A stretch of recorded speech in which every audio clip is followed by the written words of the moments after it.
Sir bhaji గారు, యాక్చువల్గా అక్కడే స్టార్ట్ అయింది నిన్న గుడివాడలో పంచాయతీ.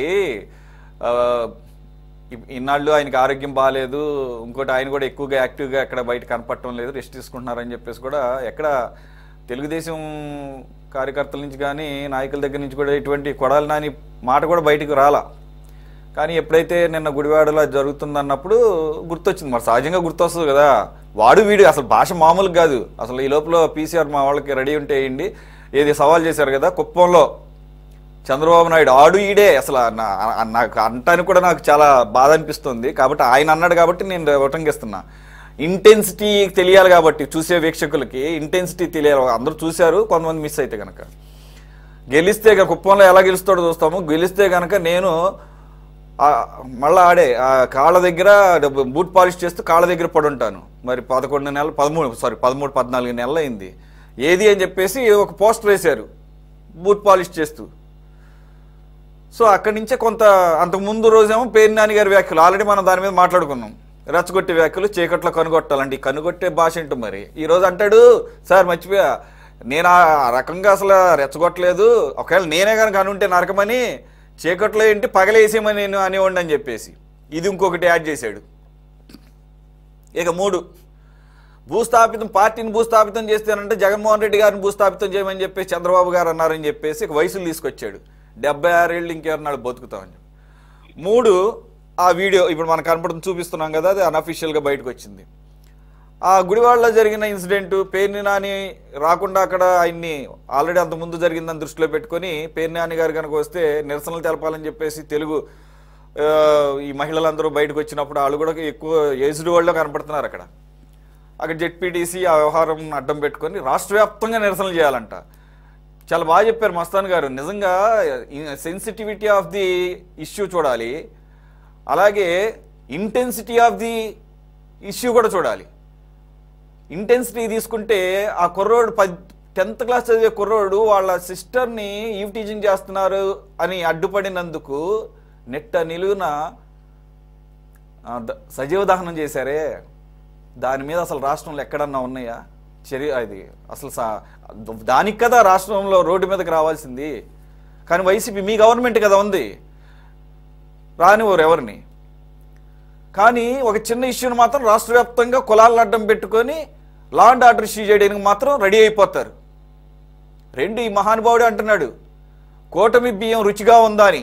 అంటే బియ్యం వ్యాపారం, బియ్యం దొంగలు కూటమిలో కూడా ఉన్నారు, మీడియాకి రుచిగా కనపడుతుంది. కరెక్టే, కూటమిలో కూడా ఉంటారు, ఖచ్చితంగా ఉంటారు. ఇసుక దొంగలు ఉంటారు, బియ్యం దొంగలు ఉంటారు, మద్యం దొంగలు ఉంటారు.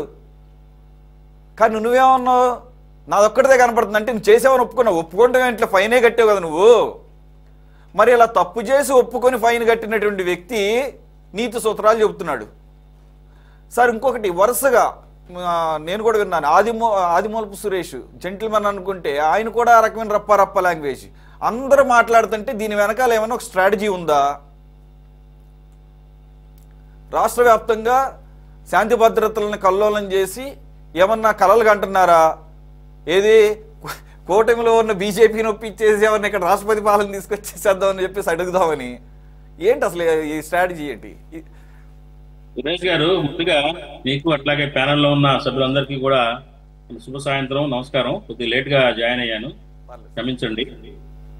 అయితే నేను గత డిబేట్స్ లో కూడా నా ప్రొడక్షన్ నేను చెప్పడం జరిగింది, మీకు గుర్తుంటే ఉంటుంది. వీళ్ళ స్ట్రాటజీ మారింది, వీళ్ళు స్ట్రాటజీ మార్చుకున్నారు. ఏంటంటే నా అబ్జర్వేషన్ ప్రకారంగా వీళ్ళు ఈ రాష్ట్రంలో ఈ గవర్నమెంట్ పనికిరాదు, ఈ గవర్నమెంట్ ఫెయిల్ అయిపోయింది, ఏదైతే సంపద సృష్టిస్తామని, ఇండస్ట్రీస్ తెస్తామని, కంపెనీలు తెస్తామని, అట్లాగే రాజధాని కడతామని, పోలవరం కడతామని హామీలు ఇచ్చారో ఇవన్నిట్లో ఫెయిల్ అయిపోయారు అనేది దాన్ని నిరూపించడానికి చేసే ప్రయత్నం. మేమే ఈ రాష్ట్రానికి కరెక్ట్ గా పరిపాలించే వాళ్ళం అని వాళ్ళ ఉనికిని చాటుకోవటం, ఈ గవర్నమెంట్ ని రాష్ట్రంలో శాంతి భద్రతలకి ఒక ప్రొటెక్షన్ లేదన్నట్టుగా చేసి గవర్నమెంట్ ని అనిశ్చితిగా తీసుకెళ్లడం అనేది వీళ్ళ స్ట్రాటజీగా కనపడతా ఉంది. నేనే అసలు ఆ రోజే గనక బియ్యం కాజేసినప్పుడే ఆయన మీద చర్యలు తీసుకున్నట్టయితే ఈ రోజు ఈ రకంగా ఆయన మాట్లాడేవాడు కాదు.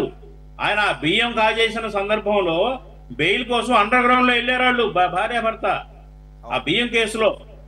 కానీ అప్పుడు కూడా మనం మాట్లాడుకున్నాం, యాక్చువల్గా బియ్యం కాజేసి ఫైన్ కట్టినంత మాత్రాన అది ఒప్పైపోదు, అది కేసు ఏదో మూసిపోదు. ఆ కేసు ఉంది దానికి. దాన్ని కూటమి ప్రభుత్వం దాన్ని పట్టించుకోలేదు. మరి ఎందుకో నాకైతే అర్థం కాల. అట్లాగే లాంగ్వేజ్ ఏంటండి? నేను వైసీపీ మిత్రులు ఎవరు లేరు డిబేట్లో, నేను ఒకటే అడుగుతున్నాను వాళ్ళని. ఇప్పుడు 13.5 సంవత్సరాలు 14 ఏళ్ల నుంచి బెయిల్ మీద తిరుగుతున్నాడు ఆయన. రేపు బెయిల్ రద్దు ఏదో రోజున జైల్లోకి వెళ్ళిపోతే ఎవడు దిక్కు మీ పార్టీకి? ఇవాళ టీడీపీ పార్టీకి 76 ఏళ్ల వయసు వ్యక్తి పోతే తర్వాత ఏంటి అని క్వశ్చన్ చేస్తున్నట్టు మాట్లాడుతూ ఉన్నాడు ఆయన. వాళ్ళ నాయకుడు జైల్లో పడిపోతే ఇవాళ తల్లిని కూడా బయటకు వెళ్ళగొట్టేశాడు. గతంలో పార్టీ ఆయన జైల్లో పడినప్పుడు తల్లి కాపాడారు, పార్టీని నెత్తిన పెట్టుకొని పార్టీని రోలాన్ చేశారు. పార్టీ జర్నీలో వాళ్ళు క్రియాశీలక పాత్ర వహించారు. ఇవాళ ఎవరు లేరు, దిక్కుముక్కు ఉండదు, కుక్కల చింపిన విస్తరవుతుంది ఆయన కనుక లోపలికి వెళ్ళిపోతే. అది చూసుకోవాలి ముందు. ఇవాళ రాష్ట్రంలో అనేక సమస్యలు ఉన్నాయి. నిజంగా ఒక నిర్మాణాత్మకమైన ప్రతిపక్షంగా వ్యవహరించట్లేదు వాళ్ళు. ఎంతసేపటికి బూతులు, వరస్ట్ లాంగ్వేజ్ వాళ్ళు మరీ రోజు రోజుకి దిగజారుతున్నారు. వాళ్ళు ఇలా మాట్లాడి ఇలా ప్రవర్తించి, మనం చూడండి ప్రసన్న కుమార్ రెడ్డి ఏ రకంగా మాట్లాడేటండి ఆవిడ మీద. అట్లాగే వీళ్ళు మాట్లాడే భాషతోటి వాళ్ళ కార్యకర్తల్లో ఏదో హుషారు నింపుతున్నాము, మేము ప్రజల్లో ఇదవుతున్నాం అనుకుంటే ప్రజల్లో ఇంకా దిగజారిపోతున్నారనే విషయం అర్థం కావట్లే వాళ్ళకి. ప్రజలు చీకొడుతున్నారు వాళ్ళ భాషకి. రాత్రిపూట కాదు పగలే చంపేయాలని చెప్తాడు ఆయన. రాత్రుల్లో మొన్న మాట్లాడిందే ఒక అభ్యంతరకరమైన భాష, ఇప్పుడు నిన్న మాట్లాడింది ఇంకా ఘోరం. అంటే ఏంటంటే వీళ్ళు గూండాలా? అసలు రాజకీయ పార్టీయా, గూండా పార్టీ? అది ఎవడన్నా సవ్యంగా మాట్లాడేవాడు ఒక్కడున్నారండి? ప్రతి ఒక్కళ్ళు నోరు విప్పితే చాలు అసహ్యకరమైన భాష, అభ్యంతరకరమైన బాడీ లాంగ్వేజ్, రెచ్చగొట్టే ప్రసంగాలు. ఏం సాధిస్తారండి దీనివల్ల? వాళ్ళు సాధించేది ఏమీ లేదు, జీరో. వాళ్ళు సాధించేది 0. దానివల్ల ప్రజల్లో ఇంకా దిగజారిపోతుంది వైసీపీ, అది గ్రహించాలి వాళ్ళు. అలాగే ఇవాళ అనేక సమస్యలు ఉన్నాయి. అసలు వాటన్నింటినీ గాలికి వదిలేశారు వీళ్ళు. గాలికి 1.5 సంవత్సరం గడుస్తుంది, సంవత్సరం దాటిపోయింది. ఇంకా అనేక ఇష్యూస్ ఉన్నాయి ప్రభుత్వం నుంచి చేయాల్సినవి. ప్రజలకు వచ్చిన వాగ్దానాలు కానివ్వండి, రాష్ట్రంలో ఉన్న పరిస్థితి కానివ్వండి, ఎంప్లాయ్మెంట్ క్రియేషన్ కానివ్వండి, ఇండస్ట్రీస్ తేవటం కానివ్వండి. ఒక ఇండస్ట్రీ ఇప్పటివరకు ఏర్పడలా, రాలా, నిర్మాణం జరగలా. సంస్థలు, కంపెనీలు వస్తున్నాయి అన్నారు, ఏమీ లేవు. ఇంకా 4 సంవత్సరాలు ఉంది. ఈ 4 సంవత్సరాల కాలంలో ఏం జరుగుతుంది? చాలా అసలు వెళ్లాల్సిన రూట్లో వెళ్ళటంలా ప్రతిపక్షం.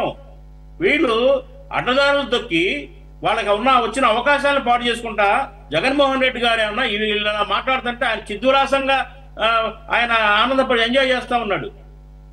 ఇది ఒక రాక్షస క్రీడ అండి. ఇది ఖండించి తీరాలి. ఇది కరెక్ట్ గా వెళ్ళటం లేదు. ఈ రాష్ట్రంలో శాంతి భద్రతలకు కాదు, ఈ రాష్ట్రంలో ఏంటంటే ఎవరిని రానికుండా చేయటం, ఏ కంపెనీని రానికుండా చేయటం లక్ష్యంగా పనిచేస్తుంది ప్రతిపక్షం. అంతేగాని నిజంగా రైతుల మీద ప్రేమ కాదు, ప్రజల మీద ప్రేమ కాదు.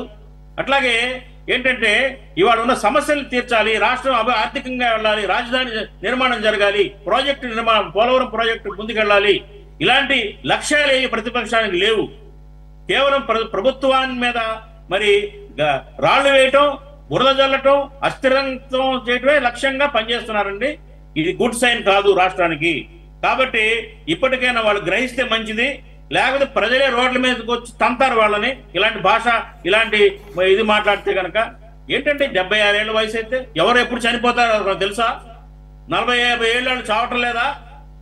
ఎవరు ఎప్పుడు పోతారో ఎవరికి తెలుసు? చావు బతుకులు మన చేతుల్లో ఉండవు కదండి. అది భగవంతుడి ఇష్టం ఎవరిని ఎప్పుడు తీసుకెళ్లాలో. 80 ఏళ్ళు దాటిన వాళ్ళు రాజకీయాల్లో లేరా? ఇందాక మస్తార్ గారు చెప్పినట్టుగా. సార్ ఒక నిమిషం, పనిలో పనిగా మీరు గుర్తు చేశారు. అయ్యన్న పాత్రుడు 80 ఏళ్ళు ఇంకా చావలేదంటున్నారు. ఆయన స్పీకర్ గా ఉన్నాడు. ఇది సభ, అది ప్రివిలేజ్ కింద కూడా వస్తుంది నిజంగా అయితే కనుక. ఒక స్పీకర్ అలా పట్టుకుని మాట్లాడుతాం. ఖచ్చితంగా అండి, ఖచ్చితంగా. అసలు వీళ్ళు విఘ్నత, సభ్యత, సంస్కారం మొత్తం వదిలేశారు సార్. మొత్తం గాలికి వదిలేశారు వీళ్ళు. టోటల్ గా మనుషులు అనే విషయం కూడా మర్చిపోయి మాట్లాడుతూ ఉన్నారు. చాలా అసహ్యంగా ఉంది వాళ్ళ భాష. చాలా దురదృష్టకరం. మన రాష్ట్రంలో ఇలాంటి చూడటం, వినటం. ఏంటంటే వాళ్ళ వయసుకిను రాజకీయాల్లో అసలు ఎందుకు బతుకున్నారా అని అనుకున్నట్టుంది వీళ్ళు మాట్లాడే భాష. వీళ్ళు ఎందుకు బతుకున్నారా, ఎందుకు చావలేదా అని ఆశిస్తున్నట్టుగా ఉన్నారు వీళ్ళు. పాజిటివ్ పాలిటిక్స్ కాదు ఇవి. అవును అవును, వెరీ అన్ఫార్చునేట్. ఎస్, మరి అంశంలోకి వెళ్దాం సార్. బాధగా ఉంది. ఇలాంటి రాజకీయ పరిస్థితుల్లో మనం కూడా ప్రయాణం చేయడం అనేది చాలా అబ్బెట్టుగా ఉంది, అసహ్యంగా ఉంది. ఎందుకంటే ఏం నేర్పుతారండి వీళ్ళు నెక్స్ట్ జనరేషన్ కి? వీళ్ళు నెక్స్ట్ ఏ పార్టీలోనే యంగ్స్టర్స్ ఉన్నారు, వాళ్ళకి ఏమి సందేశం ఇస్తారు, ఏమి నేర్పి వెళ్తారు వీళ్ళు? భలే వాళ్ళే సార్. ఇంక నేర్పేది ఇంక కొత్తగా నేర్పేది ఏం లేదు, కొత్తగా నేర్పేది ఏం లేదు సార్. నేర్పేశారు తండ్రులే సార్, వీళ్ళంతా తండ్రులు తనయులకి టికెట్లు ఇచ్చారు కదా, ఇంకేముంటదండి, ఇంకా నేర్పించడానికి ఏం లేదు. ఇంకా ఇక రాబోయే రోజుల్లో ఇంకా ఎలాంటి పరిస్థితుల్లో మనం చవి చూడాల్సి వస్తుందో అనేది చాలా మరి ఆందోళనకరంగా ఉంది సురేష్ గారు. అసలు ప్రతి ఒక్కళ్ళు ఖండించాలి, దీన్ని సపోర్ట్ చేయడానికి అవకాశం ఇవ్వకూడదు, ఖచ్చితంగా ఖండించి తీరాలి. అయితే నేనేమంటున్నా అంటే పేర్ని నాని గారు ఇంకాస్త ఒక 4 అడుగులు ముందుకేసి రోజు ఈ రకంగా మాట్లాడుతుంటే అదే ఏమన్నా ఇండైరెక్ట్ గా వైసీపీని ఆయన భూస్థాపితం చేయడానికి ఈ రకంగా మాట్లాడుతున్నాడా, ఏదో సెకండ్ పాత్ర అంటారు కదా, అలాగే ఒక సినిమా డైలాగ్ కూడా గుర్తొస్తుంది, ఈడేంద్ర తిడుతున్నాడా పొగుడుతున్నాడా అర్థం కావట్లేదని చెప్పేసి. అలాగూ ఈయన కాదు ఎందుకంటున్నానంటే ఈ మాట, రెండు చూసుకుందాం, వల్లభనేని వంశీని 5 నెలలు పెట్టారు, ఏం చేయగలిగారు, పాపం ఆయన ఆరోగ్యం క్షీణించిపోయి అట్ట కనపడుతుంటే ఏం చేశారని చెప్తున్నాడు, అలా జరగకూడదని కోరుకుంటుంటే అదే అంటున్నాను. మనకుంది కనీసం ఆయనకే ఉన్నట్లేదు. రెండో సార్ మన మిత్రులుగా చక్క ముగ్గురు కనపడుతున్నారు. వినండి, ఇంకొకటి 3 నెలల్లో కొడాల నాని గారు గుడివాడలో అడుగు పెట్టబోతున్నారు.